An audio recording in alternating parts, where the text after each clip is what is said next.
Everyone, അഴുമ മിസ്സാണ്. എല്ലാവരും സുഖമായിട്ടിരിക്കുന്നു എന്ന് വിചാരിക്കുന്നു. സൈലത്തിന്റെ വിദ്യാർത്ഥികളായിട്ടുള്ള ഏറ്റവും കുഞ്ഞാളുകളോടാണ് ഇന്ന് മിസ്സിന് കുറച്ച് കാര്യങ്ങൾ പറയാനുള്ളത്. ഓണപരീക്ഷയൊക്കെ വരാൻ വേണ്ടി പോവാ അല്ലേ? അപ്പൊ നിങ്ങൾ ശ്രദ്ധിക്കേണ്ട വളരെ കുറച്ച് കാര്യങ്ങളാണ് ഇന്നത്തെ വീഡിയോയിൽ മിസ് പറയാൻ ഉദ്ദേശിക്കുന്നത്. പരീക്ഷ എന്ന് കേൾക്കുമ്പോൾ എല്ലാവർക്കും ഭയങ്കര ടെൻഷനാണ് അല്ലേ? അപ്പം ഏറ്റവും കുഞ്ഞു വിദ്യാർത്ഥികളായതുകൊണ്ട് തന്നെ നിങ്ങൾ എഴുതിയിരിക്കുന്ന പരീക്ഷകളും എന്താണ് വളരെ കുറവായിരിക്കും. അപ്പോൾ ഓരോ പരീക്ഷ വരുമ്പോഴും നിങ്ങൾക്കൊരു ടെൻഷൻ സ്വാഭാവികമായിട്ടും വളർന്നു വരാൻ സാധ്യതയുണ്ട്. അപ്പൊ നിങ്ങൾ മനസ്സിലാക്കേണ്ട ഒരു കാര്യം എന്ന് വെച്ചാൽ, ചെറിയ മക്കളല്ലേ, നിങ്ങൾ പരീക്ഷയെ കാണേണ്ട ഒരു രീതിയുണ്ട്. അതായത് ഇതെന്തോ ഭയങ്കര തലയുടെ മുകളിലുള്ള ഇടുത്തിയാണ് എന്നുള്ള രീതിയിലാണ് നിങ്ങൾ പരീക്ഷയെ കാണാൻ വേണ്ടി പോകുന്നുണ്ടെന്നുണ്ടെങ്കിൽ, നിങ്ങൾ ഇനി വളർന്നു വരുന്തോറും നിങ്ങൾ ഈ പരീക്ഷയെ പേടിക്കാൻ തുടങ്ങും. ശേഷം നിങ്ങൾക്ക് ഉറക്കില്ലാതെയാവും, നിങ്ങൾക്ക് നന്നായിട്ട് ഭക്ഷണം കഴിക്കാൻ പറ്റില്ല, ആകെ മൊത്തം എന്തോ ഒരു ആപത്ത് മുന്നിൽ വന്ന് നിൽപ്പുണ്ടേ എന്നുള്ള രീതിയിലായിരിക്കും നിങ്ങൾ ഇനി മുതൽ പരീക്ഷയെ കാണാൻ വേണ്ടി പോവുക. പരീക്ഷ ഇങ്ങനെ പേടിക്കേണ്ട ഒരു കാര്യമാണോ?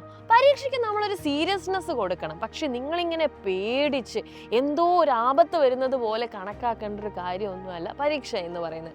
നിങ്ങളെ ചിലപ്പോൾ കുറേ ആളുകൾ ഇങ്ങനെ പറഞ്ഞ് പേടിപ്പിക്കുന്നുണ്ടാവും അല്ലേ? ചിലപ്പോൾ പരീക്ഷയ്ക്ക് മാർക്ക് കുറഞ്ഞു കഴിഞ്ഞാൽ നിങ്ങളെ കുറച്ച് പേര് വഴക്ക് പറയുമോ, ഇങ്ങനെയുള്ള പേടികളാവാം. അല്ലെ ടീച്ചർ വഴക്ക് പറയുമോ എന്നുള്ള പേടിയാവാം, അച്ഛനും അമ്മയും വഴക്ക് പറയുമോ എന്നുള്ള പേടിയാവാം, കൂട്ടുകാരെ കളിയാക്കുമോ എന്നുള്ള പേടിയാവാം. ഇങ്ങനെ കുറേ പേടികളും ചിലപ്പോൾ നിങ്ങൾക്ക് ഉണ്ടാവാം. അപ്പോൾ മക്കൾ ആദ്യം ചെയ്യേണ്ട കാര്യം എന്ന് പറയുന്നത് പരീക്ഷയെ നിങ്ങൾ ഭയക്കാതിരിക്കുക എന്നുള്ളതാണ്. ഭയക്കാതിരിക്കണമെങ്കിൽ രണ്ട് കാര്യങ്ങൾ നമ്മൾ ചെയ്യണം അല്ലേ? അതിനൊന്നാമത്, എപ്പോഴും അങ്ങനെ തന്നെയാണ്, നമുക്ക് എന്തുകൊണ്ടാണ് ഭയം വരിക? ഒന്നുകിൽ നമുക്ക് അതിനെക്കുറിച്ച് കൂടുതൽ കാര്യങ്ങൾ അറിയാത്തത് കൊണ്ടായിരിക്കാം, അല്ലെങ്കിൽ നമ്മൾ എന്താണ് അതിനെ നേരിടാൻ അത്ര തയ്യാറായിട്ടില്ല എന്നുള്ള തോന്നലാവാം. അപ്പോൾ രണ്ട് കാര്യങ്ങളെയും കൂടെ നമുക്ക് നോക്കാം. പരീക്ഷ എന്ന് പറയുമ്പോൾ നമ്മൾ അതുവരെ പഠിച്ച കാര്യങ്ങളെ ടെസ്റ്റ് ചെയ്യുക എന്നുള്ളതാണ്. അപ്പോൾ ഒരു പരീക്ഷയ്ക്ക് പോകുമ്പോൾ നമ്മൾ എന്ത് ചെയ്യണം? പരീക്ഷ എന്താണെന്ന് മനസ്സിലാക്കണം. അതിനായിട്ട് എന്ത് ചെയ്യണം? നമ്മൾ കുറച്ച് കാര്യങ്ങൾ പഠിച്ചു വെക്കണം. നിങ്ങൾക്ക് പഠിക്കാനുള്ള കാര്യങ്ങൾ എവിടെയാണുള്ളത്? സൈലത്തിന്റെ യൂട്യൂബ് ചാനലിൽ തന്നെയുണ്ട്. ഓൾറെഡി സ്കൂളിൽ എല്ലാവരും ശ്രദ്ധിച്ചിട്ടുണ്ടാവും അല്ലേ? അപ്പൊ ഇനിയും എന്തൊക്കെ കാര്യങ്ങളാണ് അറിയേണ്ടത് എന്നൊക്കെ ഉണ്ടെന്നുണ്ടെങ്കിൽ നിങ്ങൾക്ക് നേരെ എന്ത് ചെയ്യുക? ഫോൺ എടുക്കുക, സൈലത്തിന്റെ യൂട്യൂബ് ചാനലിലേക്ക് വരിക. അവിടെ നിങ്ങളുടെ പ്രിയപ്പെട്ട എല്ലാ ടീച്ചേഴ്സും ഉണ്ട്. നിങ്ങൾക്ക് വേണ്ടിയിട്ട് എല്ലാ കഥകളായാലും കവിതകളായാലും കണക്ക് കൂട്ടാനായാലും കുറയ്ക്കാനാണെങ്കിലും അതേപോലെ തന്നെ ചുറ്റുപാടുമുള്ള ജീവികളെ കുറിച്ചായാലും ഒക്കെ പറഞ്ഞു തരുന്ന കുറേ ടീച്ചർമാരില്ലേ? നിങ്ങൾക്ക് ഇടയ്ക്കിടയ്ക്ക് ക്വിസ് നടത്താറില്ലേ? ഇടയ്ക്കിടയ്ക്ക് നിങ്ങൾക്ക് വേണ്ടിയിട്ട് മെന്റിയവാർ നടത്താറില്ലേ? ഇതൊക്കെ എന്തിനാണ് നടത്തുന്നത്? ഇതൊക്കെ നിങ്ങളെ പരീക്ഷയ്ക്ക് വേണ്ടിയിട്ട് എന്ത് ചെയ്യാണ്? തയ്യാറാക്കുകയാണ്. അപ്പൊ പരീക്ഷ ഇങ്ങനെ പേടിച്ച് നിങ്ങൾ ചെയ്യേണ്ട ഒരു കാര്യമല്ല. ഇഷ്ടപ്പെട്ട നിങ്ങൾ എന്ത് ചെയ്യുക? പരീക്ഷയ്ക്ക് വേണ്ടി പഠിക്കുക.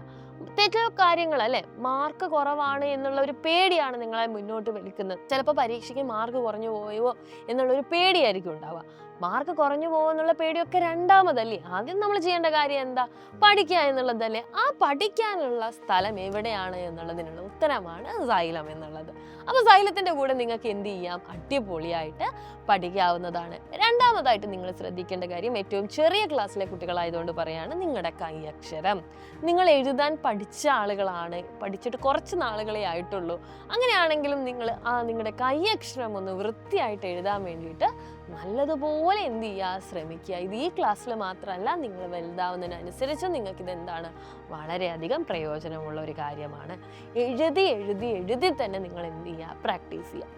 മാത്സ് കൂട്ടുകാർക്ക് കുറേ ആളുകൾക്കെങ്കിൽ കുറച്ച് ടഫായിരിക്കും അല്ലേ? കണക്ക് കൂട്ടാനും കുറയ്ക്കാനും ഗുണിക്കാനും ഒക്കെ ബുദ്ധിമുട്ടുള്ള ആളുകളാണെന്നുണ്ടെങ്കിൽ മാത്സ് നിങ്ങൾ എന്ത് ചെയ്യുക? കുറച്ചധികം സമയം എന്ത് ചെയ്യുക? കൊടുക്കുക. കാരണം മാത്സ് എന്നുള്ളൊരു സബ്ജക്റ്റിൻ്റെ പ്രത്യേകത, നിങ്ങൾ ഒരു ഇതിനെ സ്നേഹിച്ചു തുടങ്ങിയാൽ നിങ്ങൾക്ക് അവസാനം വരെ നിങ്ങൾക്ക് ഈ സബ്ജക്റ്റിനോട് ഭയങ്കര ഇഷ്ടമായിരിക്കും. പക്ഷെ നിങ്ങൾ ഇപ്പോഴേ മാത്സിനെ പേടിച്ചു തുടങ്ങിക്കഴിഞ്ഞാൽ നിങ്ങൾ വലുതാവുന്നത് വരെ നിങ്ങൾക്ക് ആ പേടി വിട്ടുമാറത്തില്ല.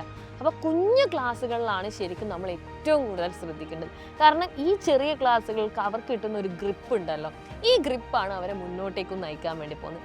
ഇവിടെ അവർക്കൊരു താളപ്പിഴ സംഭവിച്ചു കഴിഞ്ഞു കഴിഞ്ഞാൽ അവരുടെ എല്ലാ ക്ലാസ്സിലും അതെന്ത് ചെയ്യും? പ്രതിഫലിക്കും.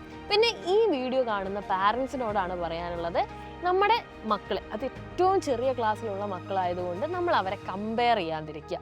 നമുക്ക് ഓരോ കുട്ടികൾക്കുള്ള കഴിവുകൾ വ്യത്യസ്തമാണ്. ആ കുട്ടികളെ ഈ കുട്ടിക്ക് ചെയ്യാൻ പറ്റുന്നുണ്ടല്ലോ, നിനക്കെന്താ ചെയ്യാൻ പറ്റാത്തത്? ഈ ഒരു രീതിയിൽ അവരോട് കാര്യങ്ങൾ നേരിട്ട് എന്ത് ചെയ്യാതിരിക്കുക? പറയാതിരിക്കുക. നിങ്ങൾ എന്തെങ്കിലും ഒരു ഡിഫിക്കൽട്ടി അവരിൽ കാണുന്നുണ്ടെങ്കിൽ, കാരണം അവരൊക്കെ എഴുതാനും പഠിക്കാനും ഒക്കെ തുടങ്ങുന്ന ഒരു സമയത്താണ്, വായിക്കാനോ കണക്ക് കൂട്ടാനോ ഒക്കെയുള്ള എന്തെങ്കിലും ഒരു ഡിഫിക്കൽട്ടി നിങ്ങൾ ഫേസ് ചെയ്യുകയാണെന്നുണ്ടെന്നുണ്ടെങ്കിൽ ദയവ് ചെയ്തിട്ട് പറഞ്ഞിട്ട് അവരെ എന്ത് ചെയ്യാതിരിക്കുക, കുറ്റപ്പെടുത്താതിരിക്കുക.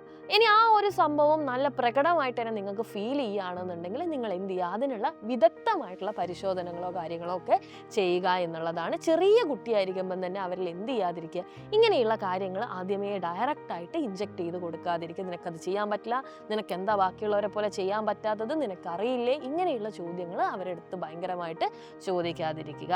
അപ്പോൾ ഇത്തരം കുറച്ച് കാര്യങ്ങൾ എന്ത് ചെയ്യുക, പാരൻസും കൂടി ഒന്ന് ശ്രദ്ധിക്കുക. കാരണം ഈ ഒരു ഡെവലപ്പ് ചെയ്യുന്ന ഏജിൽ അവർ മനസ്സിലാക്കേണ്ട കുറേ കാര്യങ്ങളുണ്ട്. അവരുടെ കൂടെ നമ്മൾ നിൽക്കുക എന്നുള്ളതാണ് ഈ ഒരു കാലഘട്ടത്തിൽ ഏറ്റവും ഇമ്പോർട്ടൻ്റ് ആയിട്ടുള്ള ഒരു കാര്യം. അവരുടെ പരീക്ഷയ്ക്കുള്ള എല്ലാ പേടികളും മാതാപിതാക്കൾക്ക് ഉണ്ടാവും എന്നുള്ളത് തീർച്ചയായിട്ടും ഞങ്ങൾ ടീച്ചേഴ്സിന് അറിയാം. അതിനൊക്കെയുള്ള സപ്പോർട്ടായിട്ടാണ് സൈലത്തിലെ ക്ലാസ്സുകൾ വരുന്നത്. എല്ലാ ടീച്ചേഴ്സിൻ്റെ അടുത്തും നിങ്ങൾ ലൈവ് ക്ലാസ്സിൽ ഇരിക്കുന്നതാണ്, നിങ്ങൾക്കും ഡൗട്ടുകളും കാര്യങ്ങളും ഒക്കെ ചോദിക്കാവുന്നതാണ്. അപ്പോൾ അടിപൊളിയായിട്ട് സൈലത്തിനോടൊപ്പം നമുക്ക് ഓണപ്പരീക്ഷ എഴുതാം. All the very best.